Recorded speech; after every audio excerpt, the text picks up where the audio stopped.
And the first question says here are 8 numbers written in order of size. H 6, 7, 8, F 16, K, K, where H, J, and K are integers. The median of the 8 numbers is 10, the mode of the 8 numbers is 18, and the range of the 8 numbers is 13. Work out the value of H, J, and K.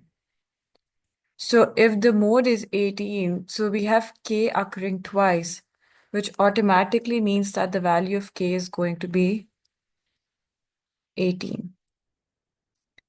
Now for H and J, it says that the range of the 8 numbers is 13, which means if this is 18 and H is the smallest number, so 13 would equal to 18 minus H.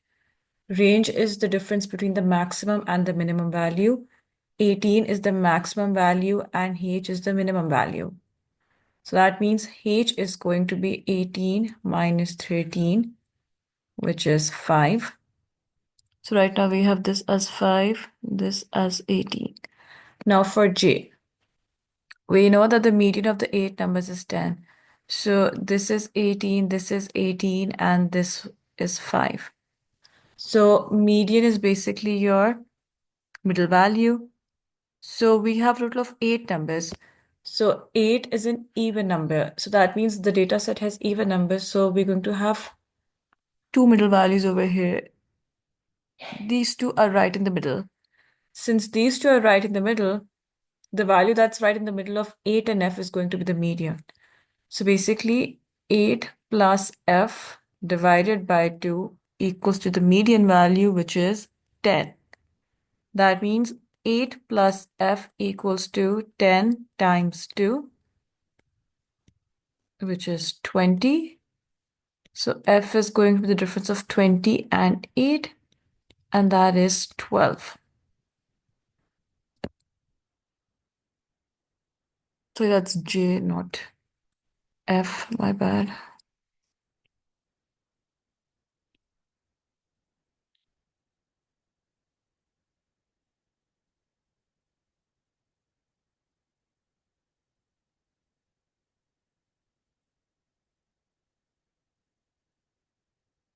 So J is 12.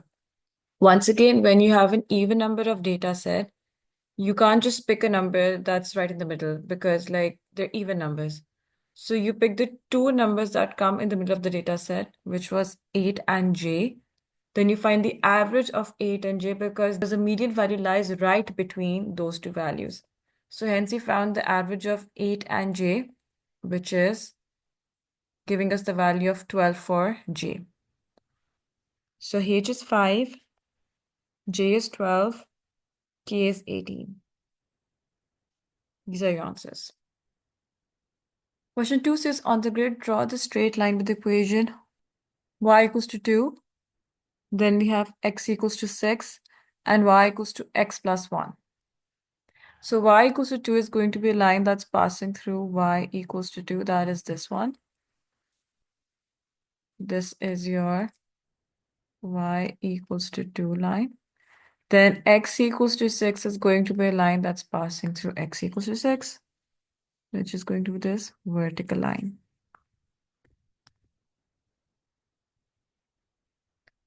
Y equals to x plus 1 means that we have the y-intercept of 1, which means the line is passing through here. And for the other point, we know that when y is 0, x is going to be -1. And when x is 0, y is going to be 1, which is the y-intercept. -1 is the x-intercept. So we don't have a -1 over here, so that means going to go over here. Since we don't have the negative axis, so for the positive axis, let's put x equals to 4 over here. So at x equals to 4, y is going to be 4 plus 1, which is 5. So 4, 5 is our other point. So we can just join these 2 points and draw our line. So this is your y equals to x plus 1. After that says show by shading on the grid the region that satisfies all three of the inequalities where y is greater than equal to 2. So y is greater than equal to 2. That means we're going to shade the values that are above the line, because we're talking about the values where y is more than equal to 2. So values of y are increasing. So that's above it. Then x is less than equal to 6. Since it's less than equal to 6, that means the values of x are decreasing now. So it's going to be on the left-hand side of the graph. So that's all of these. Now, if you notice, the middle area is overlapping for both the two inequalities. Then lastly, y is less than equal to x plus 1. So if it's less than equal to x plus 1, that means we look at the values under the line, because that's where the values of y are decreasing. So that's all of this.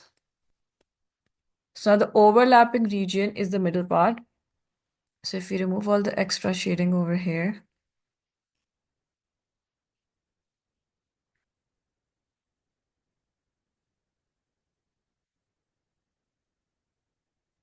let's do this again.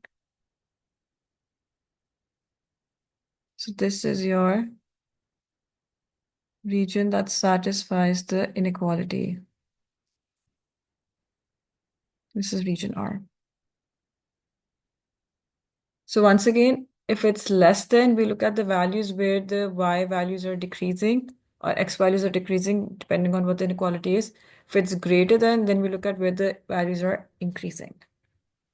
And in case if it was like x is, let's say, greater than 2, let's say. So now when it's just greater than or less than, your line for the graph is going to be a dotted line. It's not going to be a solid straight line. But when it's equal to, like greater than equal to or less than equal to, then it's a solid straight line. So for greater than or less than, it's a dotted line. And if it's less than or greater than equal to, it's a straight line. So you need to be very careful about these. This is the graph. This is the inequality.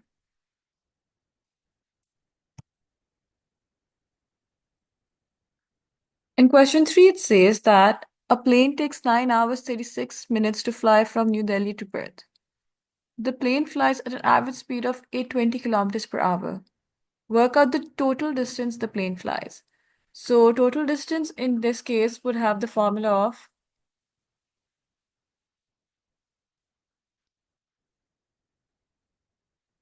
average speed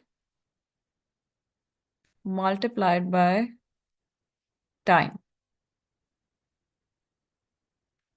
So if you notice, the average speed is in terms of kilometers per hour, and your time is in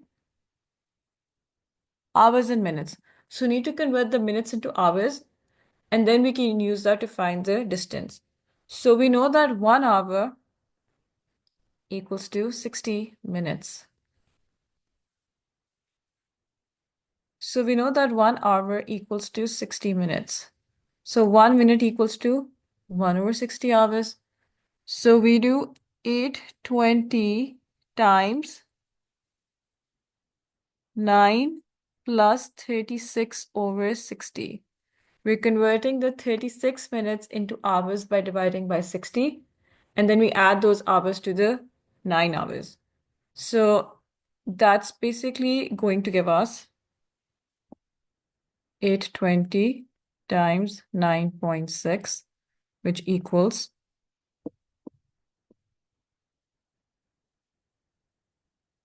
7,872 kilometers. That is your distance that the plane flies. Then it says show that 2 whole number 4 over 7 times 3 whole number 1 over 9 equals to 8. So we have two mixed numbers being multiplied. So in order to solve this, we need to convert the mixed numbers into improper fraction first. So to convert a mixed number into an improper fraction, we multiply the denominator with the whole number and then add the result to the numerator. So looking at the first fraction, the denominator is 7, so we times that by the whole number. So 7 times 2 is 14. Add that to the numerator. 14 plus 4 is 18. So 18 over 7 times, same step, multiply the denominator with the whole number. So 9 times 3 is 27. Add that to the numerator. So 27 plus 1 is 28. So we have 18 over 7 times 28 over 9. Now, whenever we have fractions being multiplied, you can simplify the fractions vertically and diagonally, not horizontally. Horizontally, you can only multiply the numbers, but vertically and diagonally, you can simplify them. So if we notice, 18 and 9 come in the same times table. 9 ones are 9, 9 twos are 18. And 7 and 28 also come in the same times table. 7 ones are 7, 7 fours are 28. 2 times 4, and that's 8. We don't write 2 times 4 over 1 times 1 because 1 times 1 is 1, and in every whole number, we have a denominator of 1, but we don't always write it. So we just write 2 times 4, and that's 8, and that's exactly what the question was asking us to prove, that when you multiply the two mixed numbers, your result should be 8. Question 5 says the diagram shows triangle ABC. Work out the value of x. So as you can see, we have a right angle triangle. And in a right angle triangle, if they have given us a length and an angle and they want us to find another length, we can easily use SOHCAHTOA. In the case they only give us two lengths and they want us to find the third length, then we use Pythagoras. So remember, SOHCAHTOA is used when they're asking you to find a length and the angle is given, or they've given us the length and they're asking you to find the angle. So SOHCAHTOA always involves the angle, whereas Pythagoras only involves the lengths of the right angle triangle. So keeping that in mind, we can see that we have angle A. We need to find x. Now x is the opposite of this triangle, like for the length. Why is it the opposite? Because the length that is always opposite the angle, that's called the opposite. The diagonal, which is the slant length, that's always the hypotenuse. And the length on which the angle lies, that's always the adjacent. So if you remember this order of what is going to be the opposite, the adjacent, and hypotenuse, you will not get your SOHCAHTOA question wrong. So since we've established what our opposite, adjacent, and hypotenuse is going to be, now we figure out which trig ratio we'll use from SOHCAHTOA. So based on the information given, we have the angle, we have the hypotenuse, and they want us to find the opposite. So opposite and hypotenuse both come in sine. So we'll be using SO over here. Sine equals to opposite over hypotenuse. So sine theta equals to opposite over hypotenuse is going to be sine of 34 equals to x over 6.5 cross multiply. So 6.5 times sine 34 equals to x. So now a very common question that I get from my students is that, like, when are we supposed to cross multiply? When are we supposed to take the inverse of the trig ratio? So remember, you will take the inverse when they're asking you to find the angle, not when they're asking you to find the length. And the cross multiplication happens when they have given you the hypotenuse. In case they have given you the opposite or adjacent and they want you to find the hypotenuse, then you will bring the sine value on the right-hand side and you will do division, not cross multiplication. So Basically, just remember that whatever you're trying to find the value of, you have to make that the subject of the equation. And while you're trying to make that subject of the equation, you will automatically realize what you're supposed to do. Are you supposed to cross multiply? Are you supposed to divide? Or are you supposed to take the inverse? So now if we do 6.5 times sine 34, that equals to 3.6. Correct to 1 decimal place. That's your value of x. Then it says change a speed of w meters per second to a speed in kilometers per hour. Give your answer in terms of w in its simplest form. So we're changing a speed from meter per second to kilometers per hour. So w is meter per second. So if we want to change it into kilometers per hour, 1 kilometer equals to 1,000 meters. So if we go from meters to kilometers, we do 1 divided by 1,000 because we're going from a smaller unit to a bigger unit. Remember, if you're going from a smaller to a bigger unit, you divide. But if you're going from a bigger to a smaller, you multiply. And same for seconds. So 1 hour equals to 3,600 seconds. So 1 second is going to be 1 over 3,600 hours. So first, let's convert the W into kilometers. So that's going to be W over 1,000. And then for converting it into hours, we will times it by 3,600.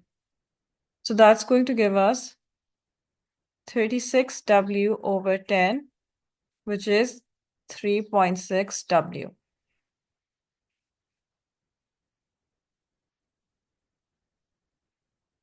That's your answer in terms of W in its simplest form.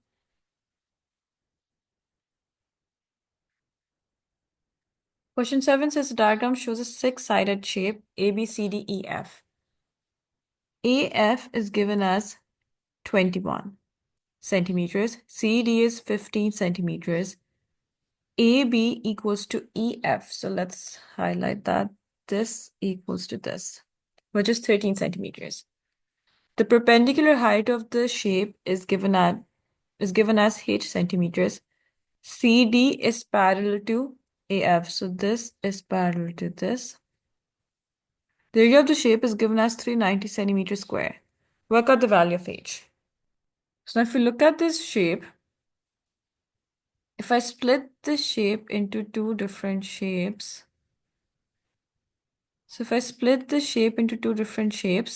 we can see that we have a trapezium at the top and we have a rectangle at the bottom. So 390 is basically equal to 13 times 21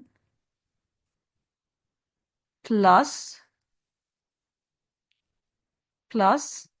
area of the trapezium, which is 1 over 2 times the height. Now height over here is not going to be h, it's going to be h minus 13 times sum of parallel sides. Parallel sides are 15 and 21 because BE is the same as AF. So this is our equation for the area. Once again, we split the six-sided shape into two different shapes. The top part is the trapezium and the bottom part is a rectangle. Area of a rectangle has the formula of length times width. So that's going to be 13 times 21. And area of a trapezium has the formula of 1 over 2 times the height, which over here is going to be h minus 13 because this part is 13 and the entire length is h. So h minus 13 is the height of the trapezium times sum of parallel sides. Parallel sides are CD and BE, which are 15 and 21 because BE is the same as AF. They're the same lengths. So now let's simplify this. 390 equals to 13 times 21, which is going to be 273 plus 15 plus 21 is 36. 36 divided by 2 times h minus 13. Now 390 minus 273 equals to 18 times h minus 13. 390 minus 273 is giving us 117. That's 18 times h minus 13. If we do 117 divided by 18, that gives us 6.5. So h is going to be 6.5 plus 13, which is equal to 19.5 centimeters. That's your value of h. Question 8 says that Ishwar plants 600 bulbs in a garden. He plants tulip bulbs, crocus bulbs, and daffodil bulbs so that number of tulip bulbs to number of crocus bulbs to number of daffodil bulbs is 9 to 4 to 2. 45% of the tulip bulbs are for yellow flowers, 8 of the crocus bulbs are for yellow flowers, and all of the daffodil bulbs are for yellow flowers. Work out the number of bulbs that are for yellow flowers. So he's planting 600 bulbs in total. So let's find the number of tulip, crocus, and daffodil bulbs first. So for tulip, it's going to be 9 over 15 times 600. Now, why is it 9 over 15?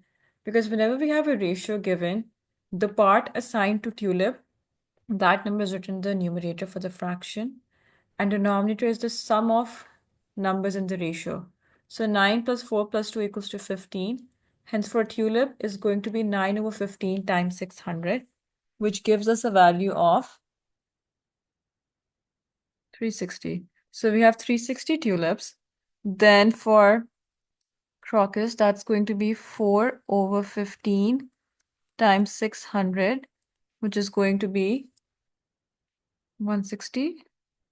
And for daffodils, that's 2 over 15 times 600. That's 80. So these are the number of bulbs for tulips, crocus, and daffodils. Now 45% of the tulip bulbs are yellow flowers. So yellow tulips. So that's going to be 45 over 100 times 360, which gives us 162.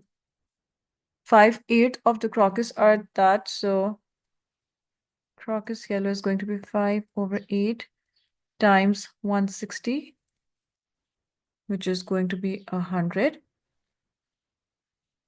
And lastly, all of the daffodil bulbs are for yellow flowers. So all of these 80 are yellow.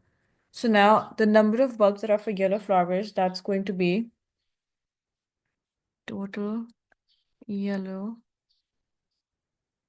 flowers equals to the sum of 162, 100, and 80.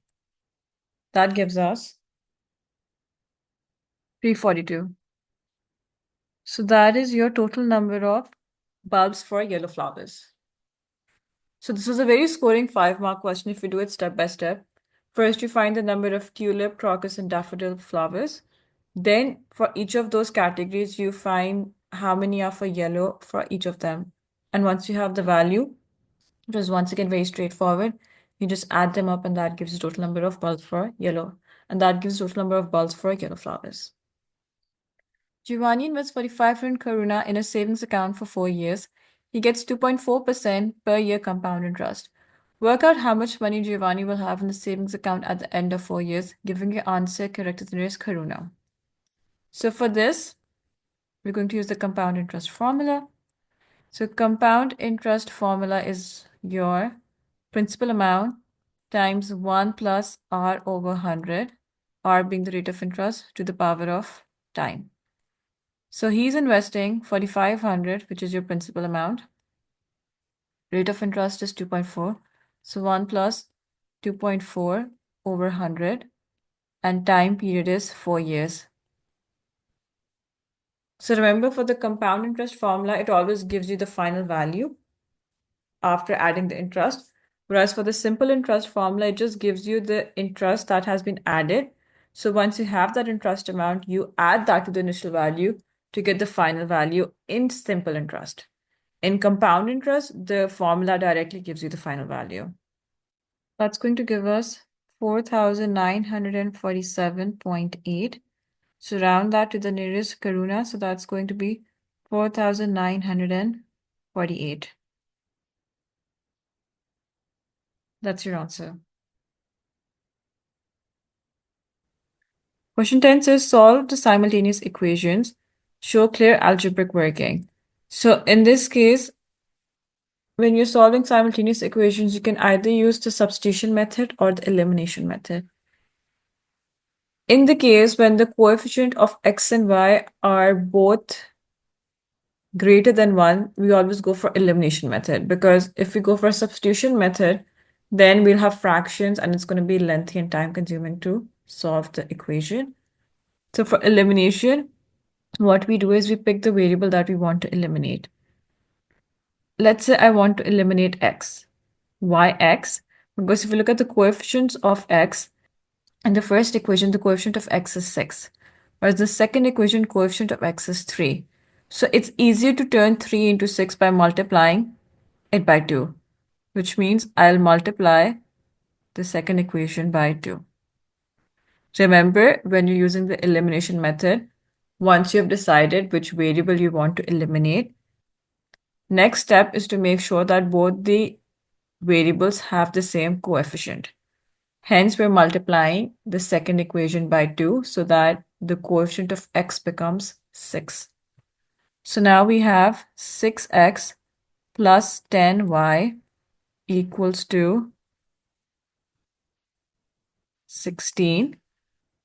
And the other one was 6x plus 4y equals to 1. Now, since x has the same coefficient, now we need to check whether it has the same sign or opposite sign. Since in our case, x has the same sign, so for us to eliminate x, that means we need to subtract both the equations. Let's say it had opposite signs. One was positive and the other was negative. In that case, you will add the two equations. So remember, if the signs are opposite for the variable you want to eliminate, you will add them. If the signs are same for the variable you want to eliminate, you will subtract the equations. So in this case, we subtract them. So when you subtract the equations, 6x minus 6x, then plus 10y minus 4y, and then on the other side, 16 minus 1. 6x minus 6x is 0, 10y minus 4y is 6y, and 16 minus 1 is 15. So 6y equals to 15, y equals to 15 divided by 6, which simplifies to 5 over 2, or 2.5, however you want to write. Even as a mixed number, that's also fine. Now, once we have the value of y, we substitute back into either of the equations to get the value of x. Let's go with the first one. So substitute y equals to 5 over 2. So that's going to be 6x plus 4 times 5 over 2 equals to 1.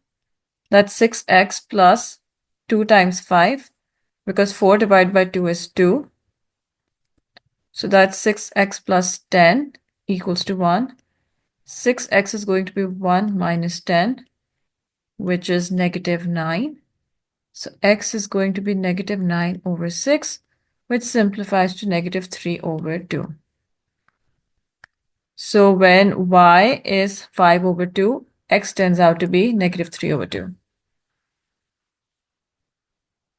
So we could write these as decimals. That would be negative 1.5, and that's positive 2.5. Fractions would also be correct. Question 11 says that factorize x squared plus 9x minus 22. So to factorize this, you can either use the quadratic formula or you can use splitting the middle term.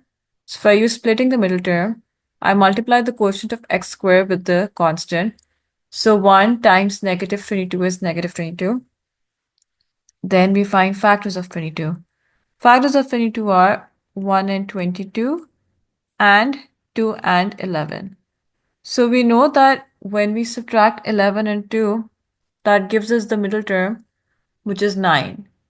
So we can easily use 11 minus 2 to replace the 9, which shows that we'll be splitting the middle term into other numbers. So that's going to be x squared plus 11x minus 2x minus 22. As you can see, the first and the last terms are exactly the same. Their signs are exactly the same. What's changing is that the middle term is split into 11x minus 2x. Now the next step is to factorize this. So we're going to factor by grouping. So we're going to split the equation into two groups, and then we're going to factorize those two groups separately. So between x squared and 11x, we have x common. So x bracket x plus 1. And between negative 2x and negative 22, we have negative 2 common. So again, x plus 11 in the bracket. Now, since both the brackets have the same terms and the same sign inside them, which means we can take the bracket common. So when you take x plus 11 common, we're left with x minus 2 in the second bracket. So this is your factorized form of this quadratic equation. Remember, when they say factorize, they're not asking for the value of x. They're asking you to convert the quadratic equation in terms of brackets. Now, next part says hence solve. Whenever they use the word hence, that means they want you to use your answer from the previous part, which means you don't have to do the entire calculation again. You just have to pick the answer from the previous part, put that equal to 0, because the only difference between the equation in part 1 and part 2 is that in part 2 it's equal to 0 now. Hence, your x plus 11 times x minus 2 is now equal to 0. You can split the brackets and put both of them equal to 0 separately. So x equals to negative 11 and x equals to 2. If you're someone who doesn't know why we're splitting them and putting them equal to 0, is because when you multiply two things and the result is 0, either of these brackets could equal to 0. We don't know whether it's x minus 2 that's equal to 0 or whether it's x plus 11 equal to 0. So to avoid that confusion, we put both the brackets equal to 0. And that gives us the value of x, which is negative 11 and 2. If you put negative 11 back into the brackets, the first bracket becomes 0. If you put x equals to 2 back into the equation, the second bracket equals to 0, which gives the total answer equal to 0. So this is the logic behind putting the brackets equal to 0, because we don't know which one equals to 0. But the answer, the product of the brackets always comes out as 0. So that's how you get your values. So x equals to negative 11 and x equals to 2. Question 12 says, Ali uses a fitness tracker to count the number of steps he walks each day for 7 days. For the first 4 days, his mean number of steps is 11,800. For the next 3 days, his mean number of steps is 13,207. Work out his mean number of steps for the 7 days. So for the first 4 days, sum of steps for 4 days divided by 4 equals to 11,800. So when you cross multiply, that gives us the sum of steps for 4 days.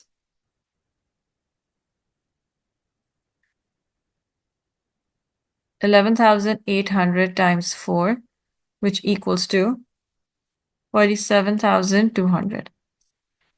Now we're going to do the same thing for the next 3 days. So sum of steps for next 3 days divided by 3 equals to 13,207. So again, cross multiply sum of 3 days. I'm just going to write this. So that's 13,207 times 3, which equals to 39,621. They want the mean number of steps for the 7 days. So you just add the two sums, 47,200 plus 39,621. Total number of days is going to be 7 now. And that gives us the mean as 12,403. That is the mean number of steps for the 7 days. Question 13 says the table gives information about the distances in kilometers that 70 teachers travel to school. Complete the cumulative frequency table. So in the cumulative frequency table, what we're doing is that we're adding the consecutive frequencies to each other. And the final value will always be the total frequency given the question. So what I mean by that is this will always be 70. So we start with 7 over here. Then we do 7 plus 17, which is going to be 24. Then we do 24 plus 18. So the result is added to the next frequency. 24 plus 18 is going to be 42. Then we do 42 plus 14, which is going to be 56. Then 56 plus 10 is going to be 66. And 66 plus 4 is 70. And as you can see, we reach to the same value that's given for the total frequency, that's 70. So this is how you check whether your cumulative frequency values are correct. If it doesn't come out as the total frequency for the last value, then you did something wrong. So this is a very good litmus test for figuring out whether your cumulative frequency values are correct or incorrect. Then it says on the grid opposite, draw a cumulative frequency graph for your table. So for the cumulative frequency graph, now remember, your y-axis is going to be the cumulative frequency values. And for the x-axis, the points you choose for the x-coordinate is going to be the maximum value of the class interval. Not the minimum, not the midpoint, the maximum value. So let's plot the values. For 10, your frequency is going to be 7. So that's going to come over here. No. That's going to come over here. For 20, it's 24.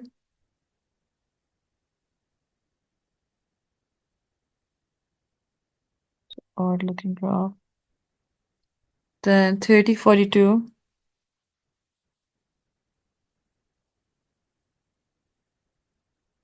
And 40, 56.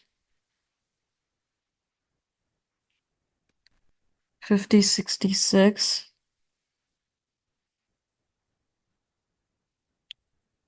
And 70 and 60 is 70.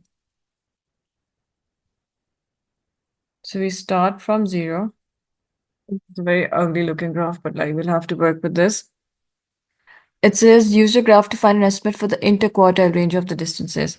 So for the interquartile, we need the upper quartile and lower quartile.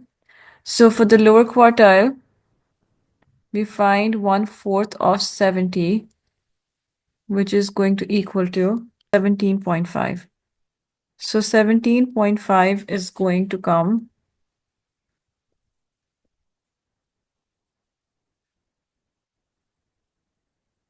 19, 18, somewhere over here.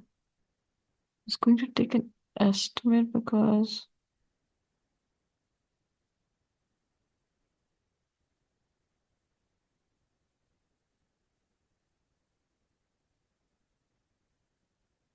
I think that's the 12, the 14, 15, 19, 18, that's 17. Might be inaccurate because the graph is very tiny for me. And then what's it called? Upper quartile would be Let me just write that over here. That's 3/4 of 70, which is going to give us 52.5. For 52.5, this is 51, 50 somewhere over here.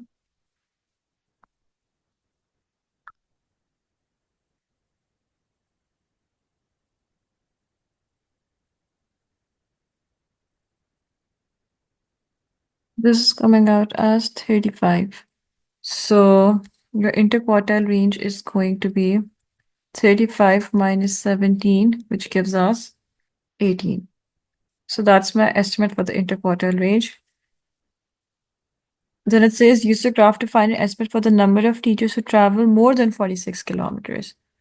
So more than 46 kilometers are going to be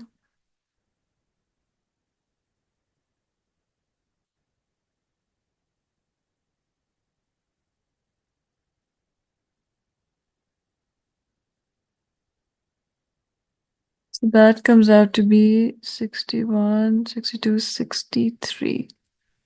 So 70 minus 63, and that is 7 for me.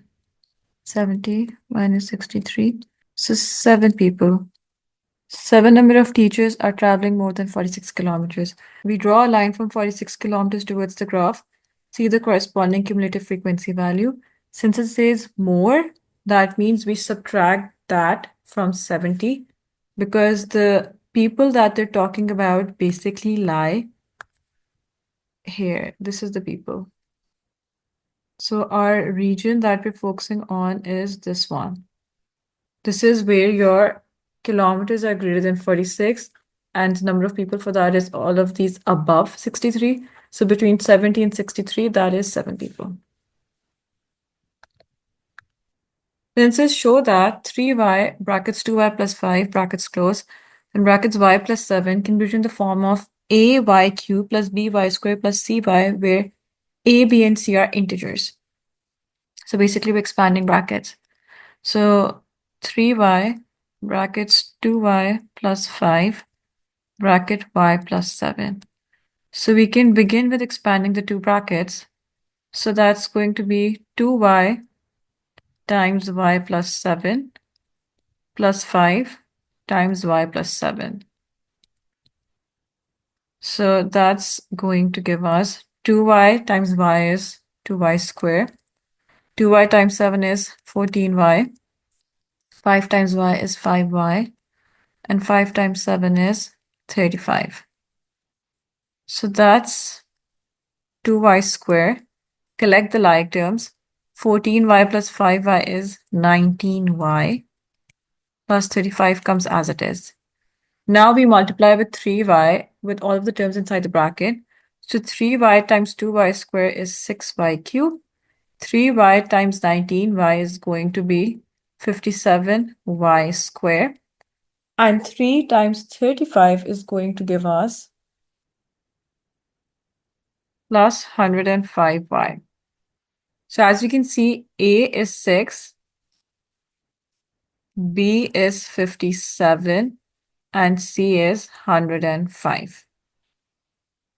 These are your answers. Then it says solve 2x plus 3/5 plus 6x minus 5/4 equals to 163 over 100. Show clear algebraic working. So this is the case of solving an algebraic fraction. Remember, when you're adding or subtracting a fraction with unlike denominator, first step is to make the denominators equal. So to make the denominators equal, we can find the lowest common multiple, or what you can do is you can multiply the number in the denominator to the opposite fraction. So what I mean by that is if the denominator of the first fraction is 5, that means we multiply this second fraction by 5. And since the second fraction has a denominator of 4, we multiply the first fraction by 4. This way, as you can see, the denominators are 4 times 5 now, which is 20 for both the fractions.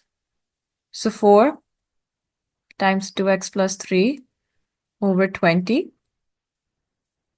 5 times 6x minus 5 over 20. equals to 163 over 100. So expand the bracket in the numerator. 4 times 2x is 8x. 4 times 3 is 12. Let's rewrite it as a combined fraction. 5 times 6x is 30x. And 5 times negative 5 is negative 25. Gets divided by 20, which is equal to 163 over 100. Now, if we simplify the numerator, 8x plus 30x is 38x, and 12 minus 25 is negative 13. So this is what we have now. Remember, whenever you have a fraction on both sides of the equal to sign, what you can do is to get rid of the fraction and further solve the equation, you can cross multiply. So when we cross multiply, 20 gets multiplied with 163 and 100 gets multiplied with 38x minus 30.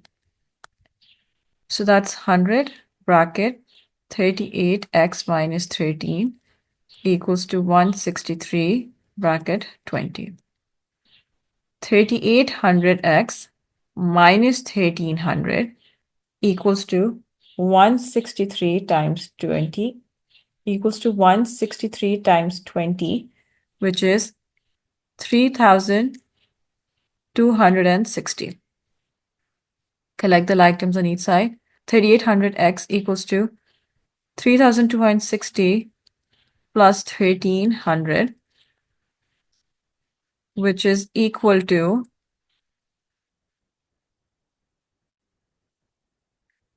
4560. X equals to 4560 divided by 3800. And that gives us x equals to 1.2. That's your answer.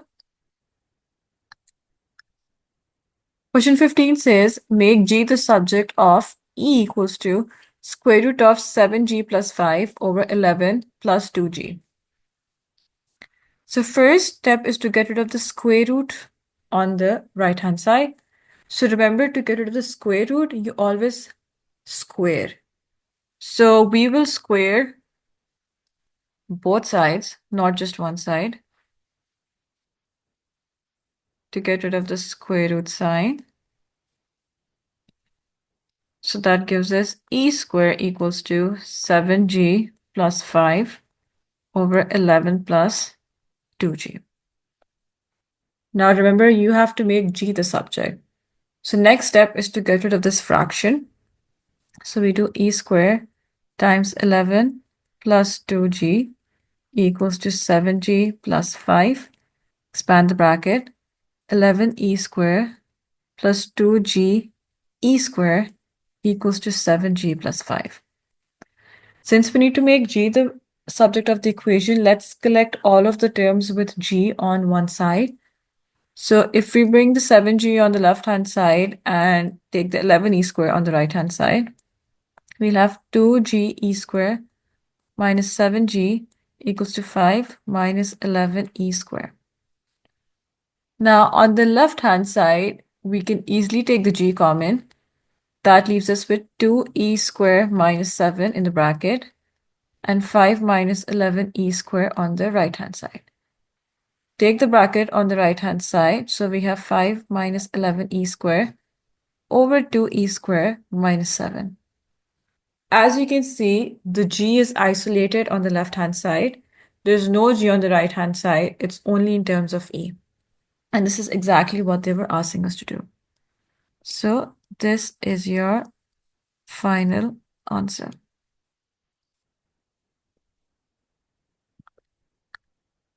Then it says solve the inequality 3y squared plus 4y minus 32 greater than 0. So solving a quadratic inequality is pretty much the same as solving a quadratic equation. Only the last step differs, where you have to give your range of values for x. In a quadratic equation, when you solve it, like you just write x equals to this and that. But when it's a quadratic inequality, there's going to be a range of values for x. It's not just going to be one specific value. So for this, Let's start with factorizing this. 3y squared plus 4y minus 32 is greater than 0. 3 times 32 is 96. So we need to figure out factors of 96, which we can use to replace the 4y in the middle. So 96 is 96 times 1, 12 times 8, 24 times 4, 16 times 6, and that's it. Yeah, I think these are the factors of 96. So we have to pick that set of factors which when added or subtracted gives us 4. So we can clearly see that 12 minus 8 is going to give us 4, which means we can easily replace 4y with plus 12y minus 8y, and everything else comes as it is. We just split 4y into 12y minus 8y. That's it. Now we're going to factor by grouping. In factor by grouping, we put the first two terms in one group and the last two terms in another group. So based on that, in the first group, we have 3y common. So it's going to be y plus 4 in the bracket. And the last group, and in the second group, we have negative 8 common. So again, y plus 4 in the bracket. Between 3y and negative 8, we have y plus 4 common. So y plus 4 bracket 3y minus 8 is greater than 0. Now comes the tricky part. Now this is where it becomes different from solving a quadratic equation. So in a quadratic inequality now, we have to figure out what will be the range of values for x. So over here, it's either y equals to negative 4 or y equals to 8 over 3. It's a minimum graph, so this is going to be the shape. So since it's greater than 0, that means we look at the values above the x-axis. So we look at the pattern of y equals to negative 4 above it. So as you can see above it, the values of y are decreasing on this side as we're going up. And over here, you're at y equals to 8 over 3, your values of y are increasing because we're going towards the right-hand side. Both the values are going in opposite directions, which means one range for y is going to be y is less than negative 4, and the other is going to be y is greater than 8 over 3. If it was less than 0, then we would look at the direction inwards, like they would be converging, because at negative 4, it would be going towards the increasing side, and at 8 over 3, it would be going towards the decreasing side. So then it's a joint inequality. If both the values are converging, if they're diverging, then it's a separate one. Hence, y is greater than 8 over 3 and less than negative 4. These are your answers. Question 16 says 60 art students were asked if they would like to attend workshops for knitting, for photography, or for embroidery. Of these students, 9 chose knitting, photography, and embroidery. So all 9 are choosing knitting, photography, and embroidery, so that's going to be over here. 17 chose knitting and photography. So that's this part. Since out of those 17, 9 are doing all 3, so 17 minus 9, 8 are just for knitting and photography. The other 9 are also doing embroidery. Once again, this entire thing is 17. So part of that 17 is also doing embroidery, which is the 9 people. So that's why we do 17 minus 9, and that gives us 8 for this. Then 16 chose photography and embroidery. So for this, it would be 7 over here because we do 16 minus 9. Then 20 chose knitting and embroidery. So that's going to be 11 because 20 minus 9 is 11.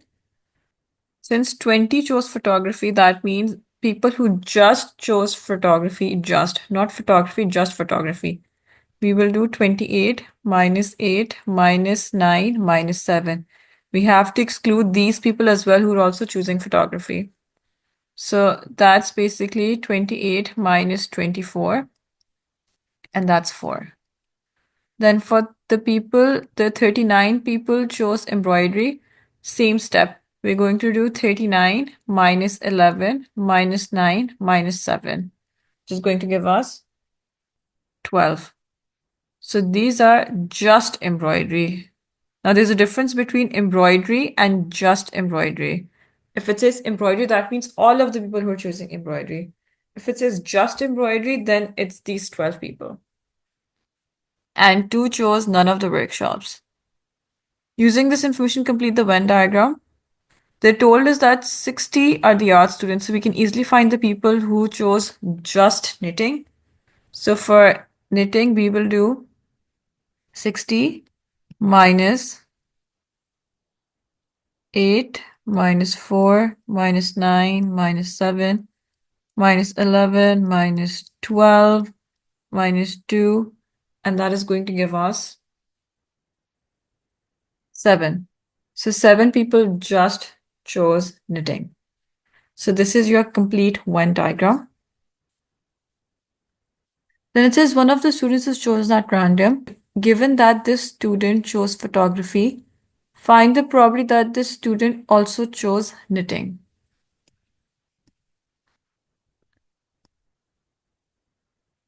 So this is someone who chose photography and also chose knitting. So if we highlight that part, given that they're choosing photography, photography is basically a total of 28 people. And if they're also choosing knitting, so that's 8 plus 9. So this is what we're focusing on. So 8 plus 9, which is 17, that's going to be a numerator. And denominator is going to be the sum of these values, which is 28. So our probability is going to be 17 over 28. Because 17 people chose knitting and photography out of the total photography people, which were 28. Then it says find the number of photography intersection knitting complement. So knitting complement means people who are not choosing knitting, but are intersecting with photography. So photography intersection knitting complement. So that's basically going to be 4 plus 7, because knitting is complement. That means we're excluding everything that's a part of knitting. So this entire circle is not a part of the number. So that leaves us with 4 and 7, and that's 11.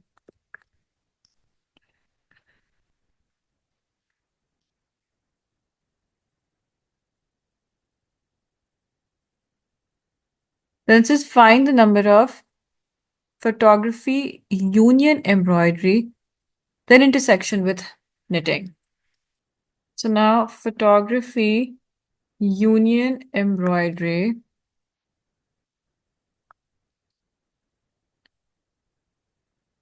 which is this, and then that has an intersection with knitting.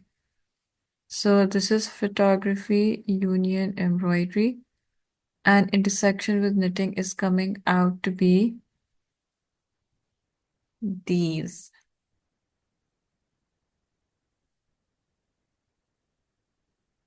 This is our intersection with photography union embroidery. 8 plus 9 plus 11.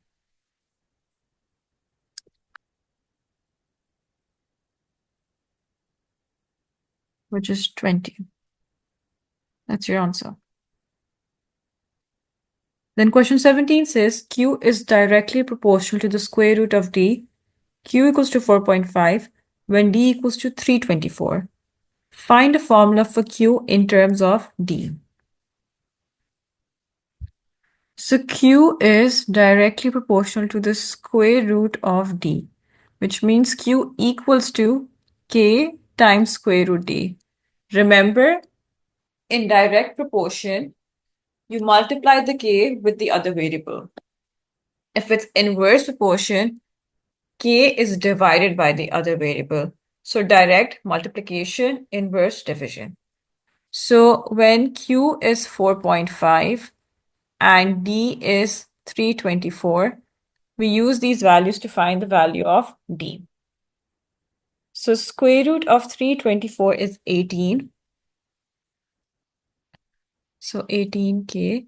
Divide 4.5 by 18, which is going to give us 0.25. That's k. So that means Q equals to 0.25 times square root of D. So that's literally the formula that they're asking for. They're not even asking us to find another set of values. You just have to first create your equation.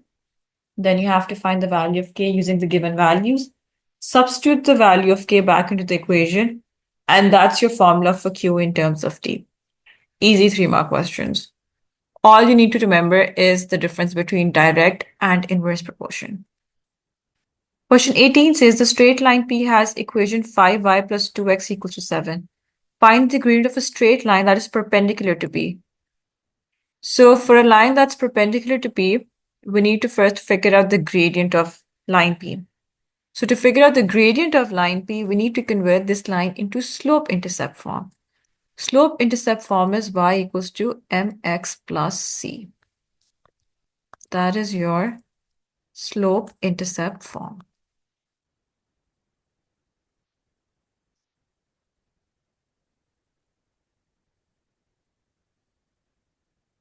So let's make y the subject.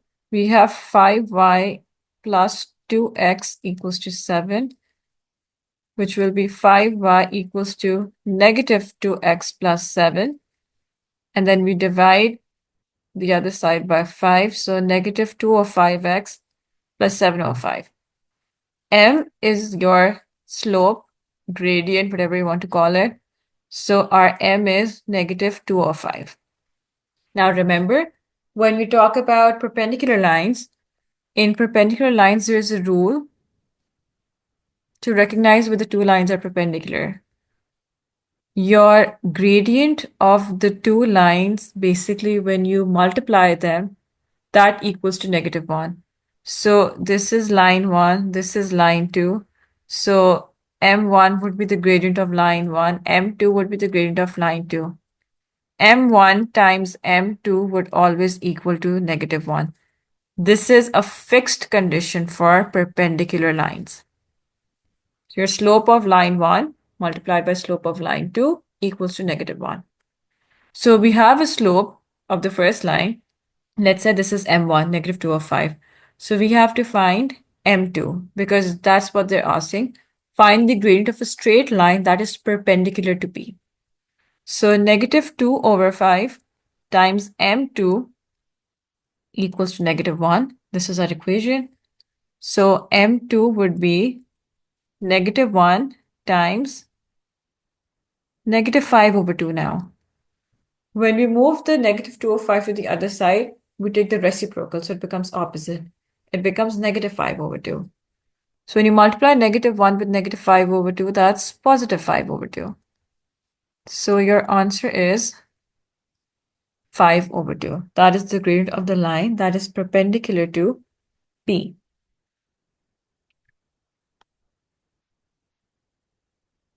Very easy scoring question. If you know the difference between parallel and perpendicular lines and how we can use their distinction to figure out the gradient of the other one, you can easily score the 2 marks. Question 19 says G equals to C over 2F minus 3H.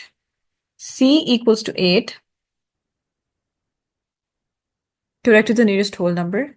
F equals to 6.62 correct to 2 decimal places. And H equals to 1.2 correct to 1 decimal place. Work out the lower bound for the value of G. Giving your answer correct to 3 decimal places, show you're working clearly. So if you look at the equation, it's basically division. In division, if they're asking you to find the lower bound, your numerator will be the lower bound and denominator will be upper bound, which means for this case, we need to find the lower bound of C and upper bound of F and H to get the lower bound for G. Now, moving on to finding lower bound and upper bound for each of these variables. If we look at the lower bound for C, first step is to divide the degree of accuracy by 2. Over here, the degree of accuracy for C is correct to the nearest whole number. So that means we do 1 divided by 2, which is 0.5. So whatever comes out after we've divided the degree of accuracy by 2, we add or subtract that to the value of the number to get the upper bound and the lower bound.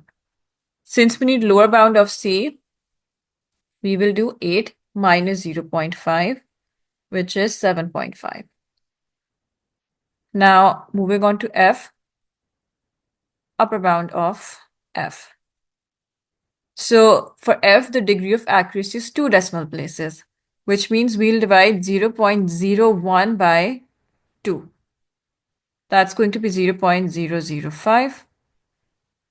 So for the upper bound of F, it's going to be 6.62 plus 0.005, which comes out as 6.625. In the denominator, if you notice, we have subtraction happening, 2f minus 3h. So now for the denominator to be upper bound, we need to subtract the lower bound from the upper bound. So basically, h has to be lower bound and f has to be upper bound to get the maximum value for the denominator. So for h, we'll do lower bound for h. We will divide 0.1 because it's correct to 1 decimal place by 2. That's 0.05. So lower bound of h is going to be 1.2 minus 0.05, which is basically 1.15. So now for G, it's going to be 7.5 divided by twice of 6.625 minus thrice of 1.15. That's going to give us 7.5 divided by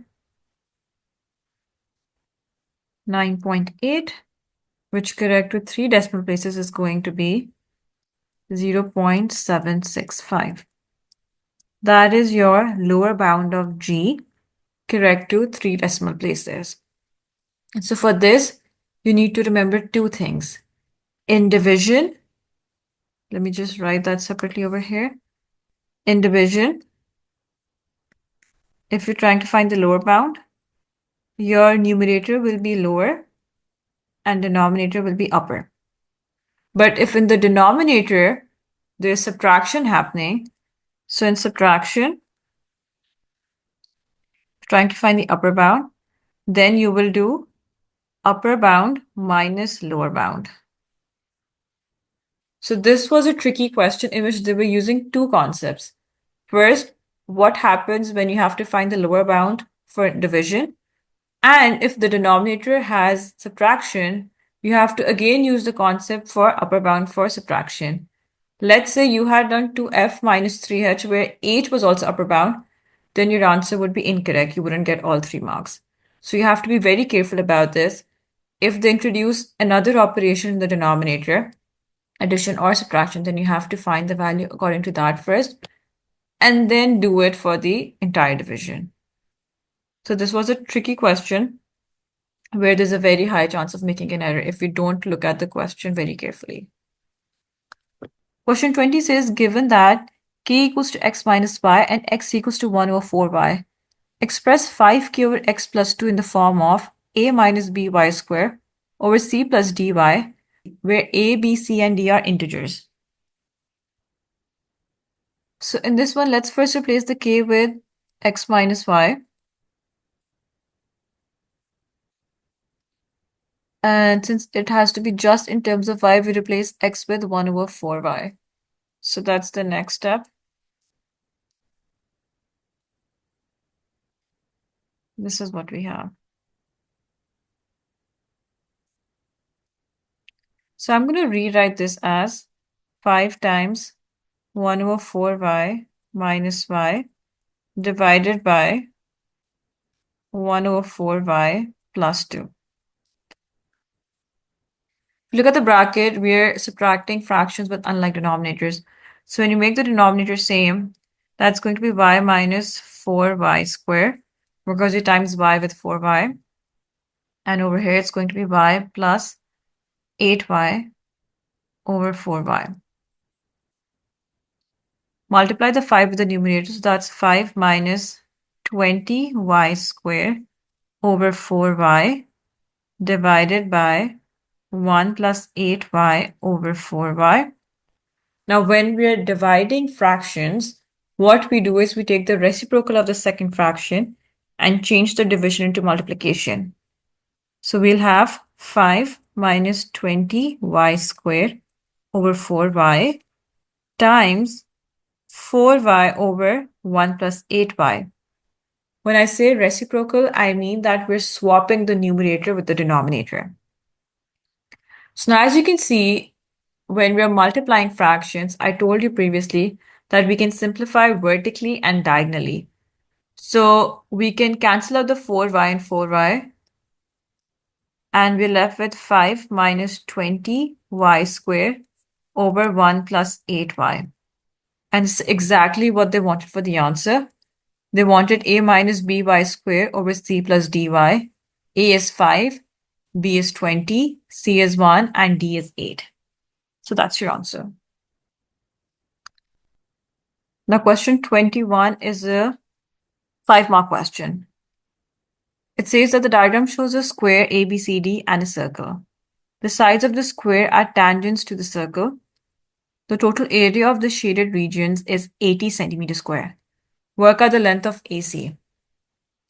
So to figure out the length of AC, first I'm going to divide the shape into 4 equal parts. So now divide the shape into 4 equal parts. I can already see that we have this another square forming, and inside this square we have a sector. Why do we have another square forming? Because if I'm dividing a square into 4 equal parts, the sides are getting equally divided. So all of these small squares will have the same measurement. So now this sector shows us that the radius of the sector is going to be the same as the length of the small square. They're all going to be the same. And this is going to be 90 degrees.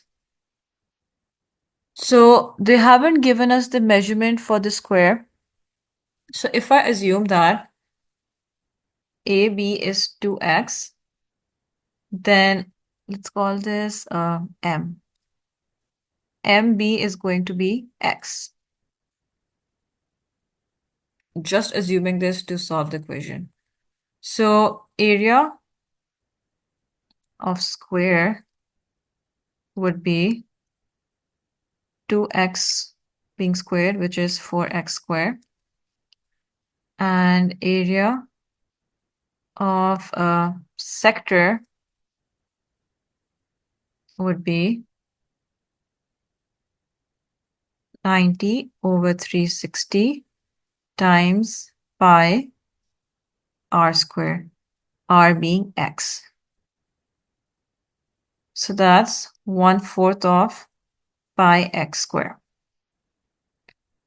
So for 4 sectors, that's basically the entire circle also. So you could even just find the area of circle. So 4 times 1/4 pi x squared is basically pi x squared. So if I do AD equals to the difference of area of the bigger square ABCD, which is 4x squared minus pi x squared, which is the area of the circle, that gives us the shaded part. So that's going to be AD equals to, if we take x squared common, 4 minus pi over here. So if we divide AD by 4 minus pi, that's 93.2. So 80 divided by 4 minus pi is x squared, which is 93.19. Then we square root both sides. That gives us 9.65. That is x. They want us to work out the length of AC. So if that is x, 2x would be 2 times 9.65, which is basically equal to 19.3. So AC is the diagonal for this square. So using Pythagoras, we're claiming that this is 19.3 and this is 19.3. So AC would be, let me just remove this over here.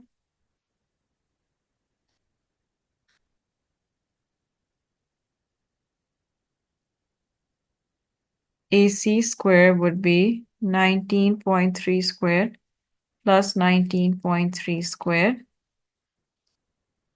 And then we square root this. So that's going to give us root of 744.98, which is 27.3 centimeters. Correct with 3 significant figures. That's what AC is. So you could also like done it differently, where you could have found the area of the circle and then subtracted that from the area of the square to get the value for x. And remember, for like starting with the question, you can assume like any value for the length of AB. To make it easier, I chose AB to be 2x so that half of it would be x. So that makes it simpler. So choose simple values, assume values, solve it, and hopefully you'll be able to solve this one correctly. Question 22 is 5 marks. It says that the straight line L has equation x plus y equals to 5. The curve C has equation 2x squared plus 3y squared equals to 210. Find the coordinates of the points where L and C intersect. Show clear algebraic working. So a line is intersecting a curve. So we can put them equal to each other. We can say that y equals to 5 minus x. So we put this third equation in the second equation. So that's going to be 2x squared plus 3 bracket 5 minus x squared equals to 210.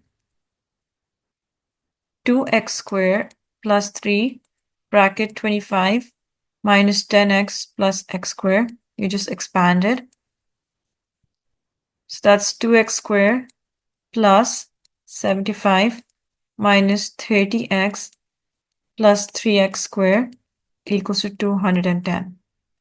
So that's 5x squared minus 30x plus 75 minus 210 equals to 0. That's 5x squared minus 30x minus 135. All of these terms can be divided by 5. So that's going to give us x squared minus 6x minus 27. So this is our simplified quadratic equation. Now we can factorize this. So that's going to be x squared minus 9x plus 3x minus 27. You can use splitting the middle term or the quadratic equation. Either way, it's going to give you the same answer. Between the first two terms, we have x common, so x plus 9, x minus 9 in the bracket. And the last two terms, we have 3 common. So again, x minus 9 in the bracket. So x minus 9 times x plus 3. So x is negative 3 and x is positive 9. Now we put these values back into the third equation to find the corresponding y values. So at x equals to negative 3, y is going to be 5 minus negative 3, which is positive 8. And at x equals to 9, y is going to be 5 minus 9, which is negative 4. So our coordinates are negative 3 and 8, and 9 and negative 4. These are your answers. Question 23 says simplify 30 times 25 to the power of 2x plus 7 over square root of 180 times square root of 5 to the power of 4x plus 9. Giving your answer in the form of 5 to the power of w, where w is an expression in terms of x. Show each stage of your working. So first, the 25 to the power of 2x plus 7 can be rewritten as 5 square brackets 2x plus 7. 25 is 5 squares, so we just converted 25 into a base of 5 by rewriting it as 5 square, and the powers get multiplied. Square root of 180 is basically 9 times 4 times 5. We prime factorize it. So 9 times 4 times 5 is 180. And over here, root of 5 to the power 4x plus 9. So the root, which is basically a power of 2, that 1 over 2 gets multiplied with 4x plus 9. So 1 over 2 times 4x plus 9. We just rewrote the root as a power. So now the root over here, this gets simplified to, 1 second. First, let's simplify this. So that's going to be 4x plus 14 over here. We just multiplied the bracket. We just expanded the bracket. And over here, this is going to be square root of 9 is 3. Square root of 4 is 2. So 3 and 2 come outside. And this is 5 over here. And this is going to be 2x plus 9 over 2. Once again, we expanded the bracket in the denominator. Now, we know that 3 times 2 is 6. So this is 6 root 5 over here. This right now comes as it is. And this is also as it is. This is also as it is. So 6 ones are 6. This becomes 5. If you notice, we're multiplying the terms over here, so we can simplify vertically. So that's now 5 times 5 to the power of 4x. So now the numerator is 5 times 5 to the power of 4x plus 14. Denominator is root 5 times 5 to the power of 2x plus 9 over 2. If you look closely, all of the numbers are in the base of 5 now. So all we need to do is further simplify it. We've created everything in the base of 5, so most of the work is done. So now for the numerator, when you have similar bases being multiplied, you add the powers. So this 5 has a power of 1. So that's going to be 5 to the power of 1 plus 4x plus 14. We combine the base by adding the powers. And over here, the square root represents the power of 1 over 2. So it's going to be 1 over 2 plus 2x plus 9 over 2. Once again, whenever we have similar bases being multiplied in indices, you add the powers. So that's why for the numerator, we added 1 to 4x plus 14. And for the denominator, the square root represents the power of 1 over 2. So we add 1 over 2 to 2x plus 9 over 2. So that's basically for the numerator, 4x plus 15 for the power. And for the denominator, it's going to be 2x plus 5. Why 2x plus 5? Because 1 over 2 plus 9 over 2 is 10 over 2. And 10 divided by 2 is 5. So now the next rule, whenever you have similar bases being divided, we subtract the powers. So it's going to be 5 to the power of 4x plus 15 minus 2x plus 5. So that's 5 to the power of 4x minus 2x is 2x. 15 minus 5 is 10. This is your final answer. W, which represents an expression that is 2x plus 10, and the base is 5. So in this question, we applied actually 4 rules for the rules of indices. We applied the multiplication rule where if there's a power outside the bracket and inside the bracket, you multiply the powers. We applied the square root rule where whatever the root is, you can rewrite the root sign as a fraction. So if it's square root, so the power becomes 1/2. And then after that, we use the rule where similar bases are being multiplied. We add the powers, and if similar bases are being divided, we subtract the powers, which left us with the answer of 5 to the power of 2x plus 10. It might look very confusing when you look at the question at the first glance, but if you just do it step by understanding that this is for rules of indices, so you can just break it down and easily solve the question. Question 24 says that the diagram shows a quadrilateral OACB in which OA is 4A, OB is 3B, and BC is 2A plus B. Find AC in terms of A and B. So AC is basically this one. So for AC, we can just easily do AO plus OB plus BC. We're going in the opposite direction. So AO would be negative 4A because we're changing the direction. So the sign changes. OB is positive 3B and BC is 2A plus B. Add the A's and the B's to each other. So negative 4A plus 2 is negative 2A. 3B plus B is 4B. So that's your vector AC. Then it says the point P lies on AC such that AP to PC is 3:2. The point Q is such that OPQ and BCQ are straight lines. Using a vector method, find OQ in terms of A and B. Give your answer in its simplest form. Show you're working clearly. So this is a 4-mark part, and the total marks for the question are 6 marks. So P lies on AC where the ratio for AP to PC is 3:2. So AC was just found to be negative 2A plus 4B. So we can first begin with finding AP. That's going to be 3/5 of AC. So that's going to be 305 times negative 2A plus 4B. And BC is going to be 2/5 of AC. So that's 205 times negative 2A plus 4B. This is our AP and PC vector.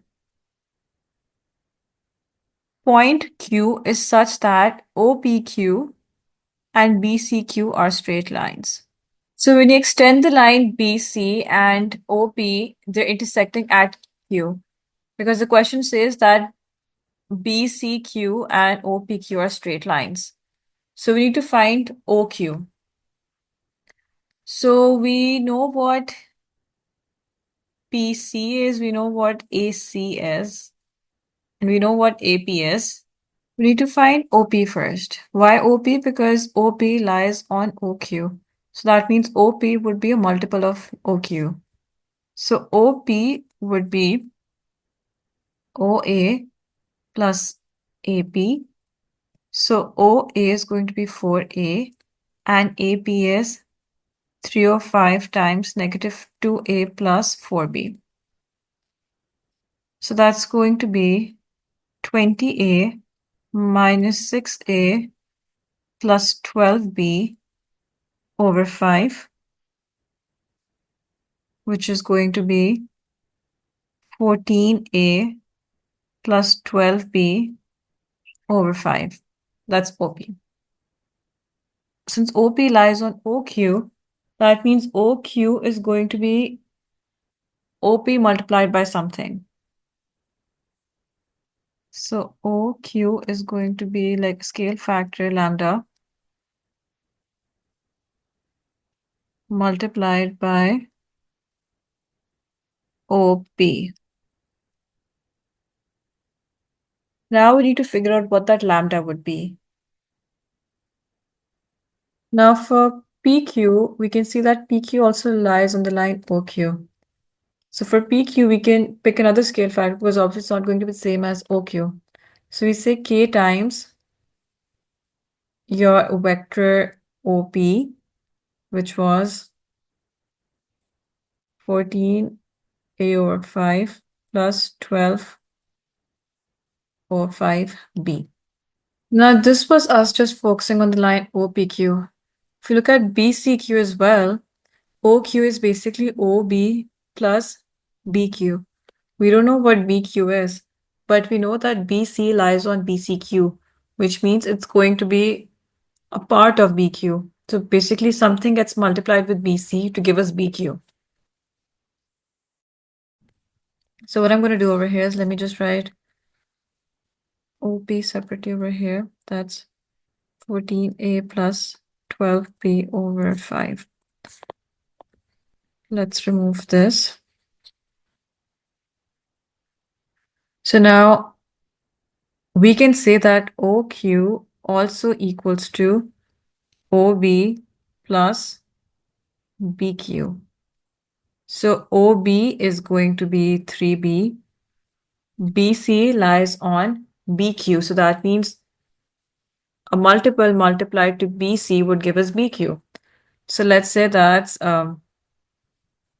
mu. So mu times 2A plus B.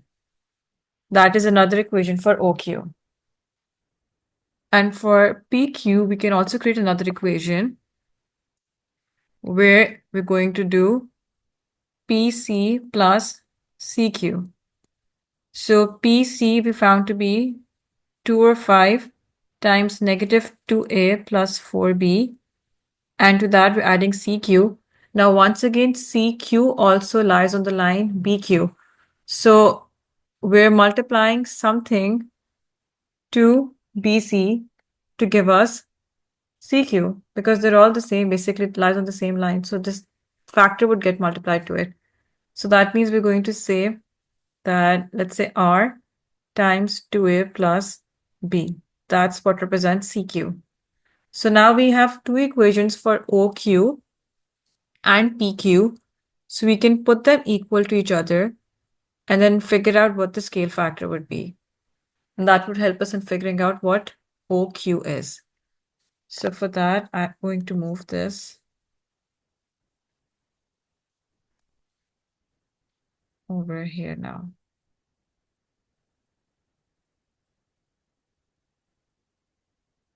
So now let's put these equal to each other for OQ.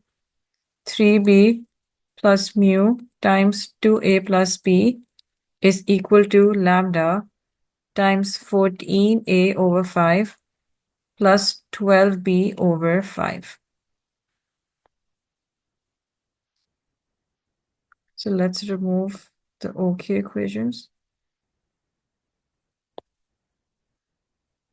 So now 3B plus 2A mu plus B mu equals to 14 over 5A lambda plus 12B over 5 lambda. So if we put the A's equal to each other, that's 2 mu equals to 14 over 5 lambda. So that's mu equals to 7 over 5 lambda. This is what we have.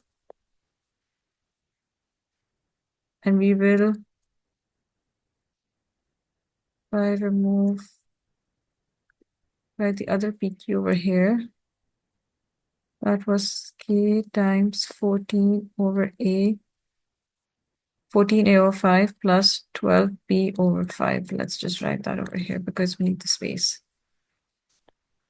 So for the B's, it was 3 plus B mu equals to 12 over 5 lambda. Not B mu, just mu. So then mu is 7 over 5 lambda right now. So 3 plus 7 over 5 lambda equals to 12 over 5 lambda. I don't think we need the other set. You can easily find the scale factor from this one. So that's going to be 3 equals to 12 over 5 lambda minus 7 over 5 lambda. 12 minus 7 is 5. So 5 lambda over 5 lambda is just lambda. So lambda is 3. So we can just use the scale factor. We don't need to find the mu, the a or b, like r, whatever the scale factors chose. I think we chose k, r, mu, and lambda. So since we have lambda, mu would be 7 over 5 times 3, which is 21 over 5. So since 3 is the lambda, we can easily put that back into the first equation that we created for OQ. So that first equation for OQ was lambda times 14 over 5a plus 12 over 5b, which is going to be 3 times 14 over 5a plus 12 over 5b, which will simplify to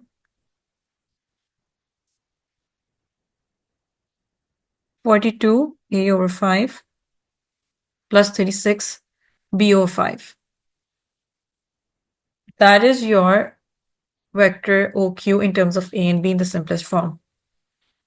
I know this was quite lengthy and quite confusing, but remember that if a vector lies on a complete line, it's basically a part of it. So basically to get the entire one, you're multiplying a number to that part of it to get the entire line, OQ.